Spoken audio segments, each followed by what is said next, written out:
जय हिंद बच्चों। Class 10th physics का रिफ्लेक्शन ऑफ लाइट, प्रकाश का प्रवर्तन का कुछ 50 प्रैक्टिस क्वेश्चन हम लोग करेंगे। ऑब्जेक्टिव जो बिहार बोर्ड के लिए बहुत ही स्पेशल है और दूसरे कंपटीशन के लिए भी। तो यहाँ पे सबसे पहला क्वेश्चन आपका आता है, प्रकाश के प्रवर्तन का नियम क्या है। तो प्रकाश के प्रवर्तन का नियम I is equal to r है। तो I is equal to r का मतलब क्या हुआ, I बराबर एंगल R जो होता है वो बराबर होता है, I का मतलब होता है आपतन कोण और R मतलब होता है परावर्तन कोण, जो दोनों बराबर होता है। क्वेश्चन नंबर 2 है आपका, आपतन कोण और परावर्तन कोण के बीच का संबंध क्या है। तो ये बराबर का संबंध है। तीसरा क्वेश्चन है आपका, समतल दर्पण में प्रतिबिंब कैसे बनता है। समतल दर्पण में प्रतिबिंब कैसा बनता है, वास्तविक, आभासी, उल्टा या छोटा। तो समतल दर्पण में प्रतिबिंब आभासी बनता है। अगला क्वेश्चन है, समतल दर्पण में प्रतिबिंब कैसा बनता है।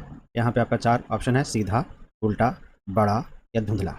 तो सीधा बनता है। अवतल दर्पण का फोकस क्या होता है।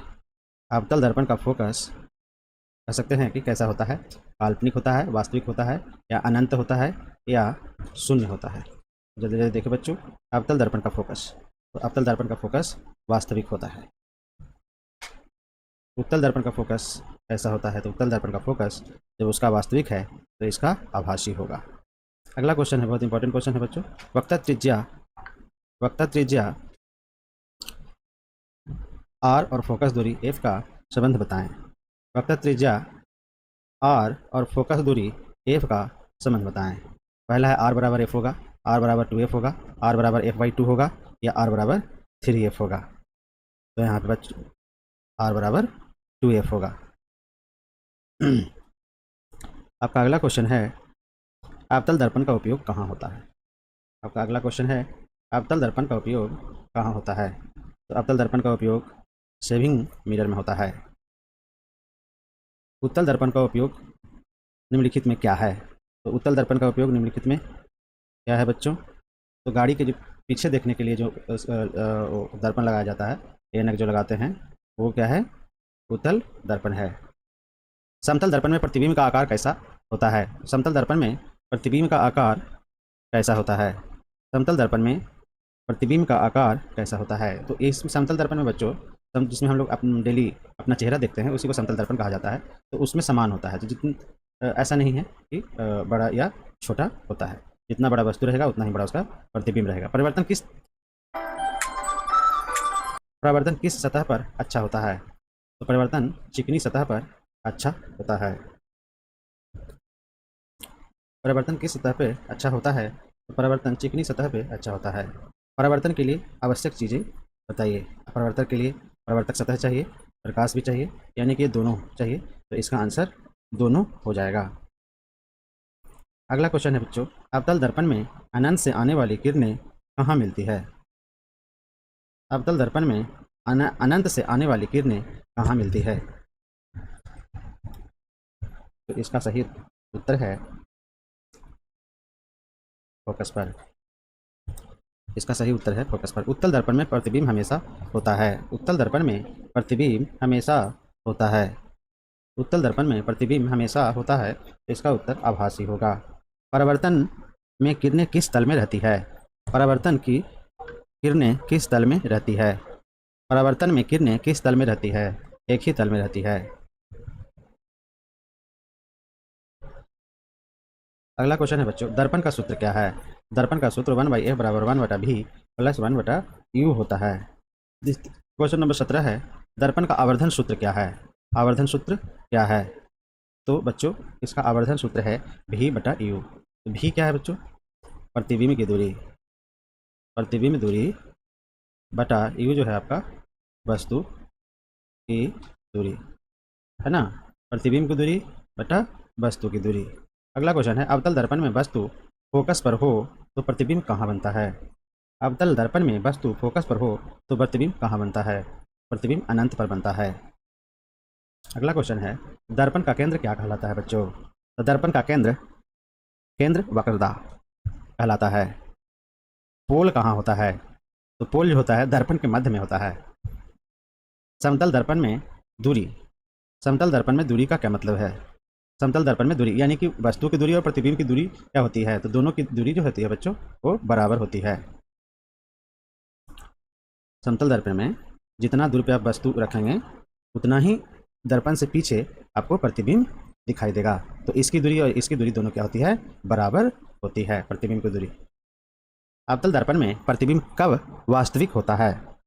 अवतल दर्पण में प्रतिबिंब कब वास्तविक होता है? फोकस से के बाहर। उत्तल दर्पण में प्रतिबिंब हमेशा कैसा होता है? छोटा होता है, बड़ा होता है, उल्टा होता है या वास्तविक होता है? तो उत्तल दर्पण में प्रतिबिंब हमेशा छोटा होता है, इसलिए इसका उपयोग गाड़ी के पीछे देखने में किया जाता है। सौर कुकर में कौन सा दर्पण उपयोग होता है? बहुत ही बढ़िया क्वेश्चन है बच्चों। सौर कुकर में कौन सा दर्पण उपयोग होता है? तो ऐसे गड्ढा वाला ही दर्पण उपयोग होगा। तो गड्ढा वाला दर्पण क्या हो सकता है? तो अवतल, समतल दर्पण तो होगा नहीं। साइड मिरर में कौन सा दर्पण उपयोग होता है? किसके साइड मिरर में? गाड़ी के साइड मिरर में। साइड मिरर में कौन सा दर्पण उपयोग में आता है? तो इसका उत्तर है दोस्तों उत्तल दर्पण, जिसमें प्रतिबिंब छोटा छोटा दिखाई देता है। परावर्तन में माध्यम बदलता है। परावर्तन में माध्यम नहीं बदलता है। परावर्तन में माध्यम नहीं बदलता है। इसका मतलब हुआ कि जब रे ऑफ लाइट, प्रकाश की किरणें जब किसी परावर्तक सतह पर गिरती है तो वह पुनः उसी माध्यम में लौट जाती है जिस माध्यम से वो आई है। तो इसमें माध्यम नहीं बदलता है बच्चों। अगला क्वेश्चन है मुख्य अक्ष क्या है? तो मुख्य अक्ष क्या है? तो मुख्य अक्ष जैसे दर्पण इस तरह का है ना, ये तो लेंस हो गया, लेंस हो गया। जैसे मान लीजिए दर्पण ए है, तो ए जो बीच से पोल से जो एक इमेजिनरी लाइन गुजरती है ना, इसी को मुख्य अक्ष कहते हैं, है ना। दर्पण की सीधी रेखा, दर्पण की सीधी रेखा को क्या कहते हैं? आपका मुख्य अक्ष कहते हैं। दर्पण की सतह होती है, दर्पण की सतह होती है, कैसी होती है? परावर्तक होती है, अपवर्तक होती है, तो परावर्तक होती है। अवतल दर्पण में प्रतिबिंब बड़ा कब बनता है? बहुत ध्यान देने वाली बात है। अवतल दर्पण में प्रतिबिंब बड़ा कब बनता है? तो इस पहला ऑप्शन है फोकस के अंदर, या दूर, या अनंत पर, या केंद्र पर।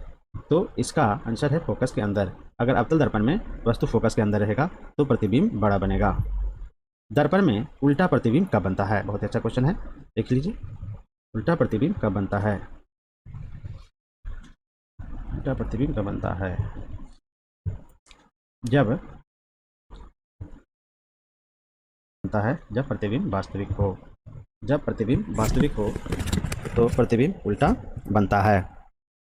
प्रकाश की किरण गमन करती है, प्रकाश की किरण गमन करती है सीधी रेखा में। अवतल दर्पण में वस्तु केंद्र पर हो तो प्रतिबिंब की स्थिति बताएं। अवतल दर्पण में वस्तु केंद्र पर हो तो प्रतिबिंब की स्थिति बताएं। पहला ऑप्शन है बराबर प्रतिबिंब होगा, दूसरा छोटा होगा, तीसरा बड़ा होगा, चौथा नहीं, इसमें से कोई नहीं। तो अवतल दर्पण के वस्तु के केंद्र पर जब हो, वस्तु केंद्र पर हो तो प्रतिबिंब हमेशा वस्तु के बराबर होता है। उत्तल दर्पण में फोकस कहाँ होता है? उत्तल दर्पण में फोकस कहाँ होता है? पीछे। दर्पण का चिन्ह परिपाटी में एफ होता है, पॉजिटिव होता है या निगेटिव होता है? तो निगेटिव होता है। फोकस।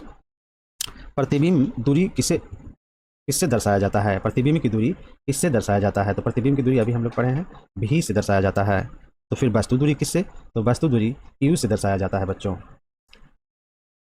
प्रकाश की गति अधिकतम, अगला क्वेश्चन है, प्रकाश की गति अधिकतम होती है तो सबसे ज़्यादा आपका निर्वात में। समतल दर्पण में लेटरल इन्वर्जन होता है? हाँ बिल्कुल होता है, या सर नो में आंसर देना था। अवतल दर्पण में वस्तु अनंत पर हो तो प्रतिबिंब कहाँ होगा? अवतल दर्पण में वस्तु अनंत पर हो तो प्रतिबिंब कहाँ बनता है? फोकस पर, केंद्र पर, या पोल पर? तो फोकस पर। उत्तल दर्पण में प्रतिबिंब कैसा होता है? तो उत्तल दर्पण में प्रतिबिंब हमेशा छोटा और सीधा होता है। दर्पण की फोकस दूरी क्या है?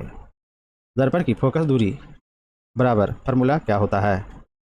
फोकस दूरी बराबर फार्मूला क्या होता है? तो एफ बराबर r/2 होगा। अवतल दर्पण में वास्तविक प्रतिबिंब कैसा होता है? अवतल दर्पण में वास्तविक प्रतिबिंब कैसा होता है? उल्टा। समतल दर्पण का आवर्धन क्या होता है? बहुत इंपॉर्टेंट क्वेश्चन है, हमेशा पूछा जाता है। इसका उत्तर 1 होगा। प्रकाश का प्रवर्तन किस नियम का पालन करता है? किस नियम का नहीं, कितने नियम का पालन करता है?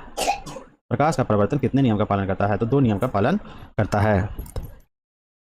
दर्पण में प्रतिबिंब दूरी पॉजिटिव कब होती है, सकारात्मक कब होता है? पीछे की ओर। Thank you very much.